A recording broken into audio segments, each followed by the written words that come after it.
بسم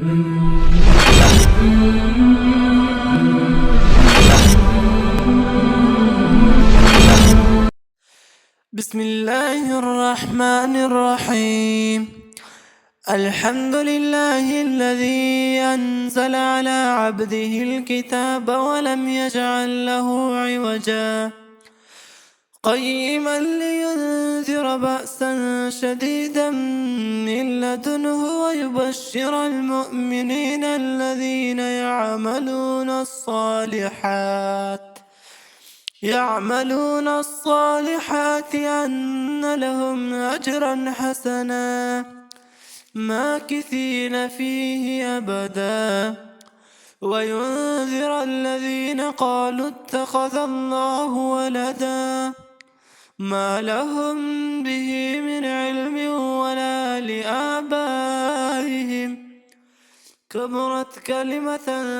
تخرج من أفواههم إن يقولون إلا كذبا فلعلك باخع نفسك على آثارهم إن لم يكونوا بهذا الحديث أسفا إنا جعلنا ما على الأرض زينة لها لنبلوهم أيهم أحسن عملا وإنا لجاعلون ما عليها صعيدا جرزا أم حسبت أن أصحاب الكهف والرقيم كانوا من آياتنا عجبا إذ أوى الفتية إلى الكهف فقالوا ربنا آتنا من لدنك رحمة وهيئ لنا من أمرنا رشدا فضربنا على آذانهم في الكهف سنين عددا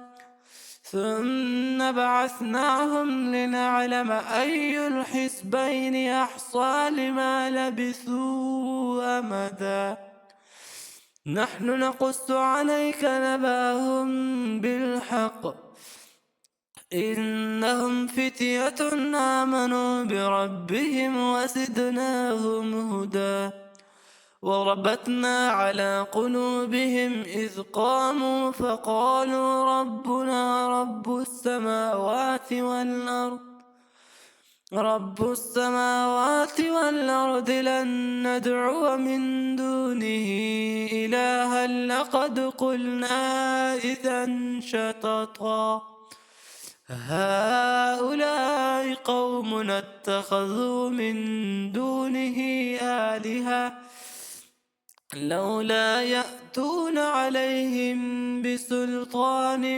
بين فمن أظلم ممن افترى على الله كذبا صدق الله مولانا العظيم.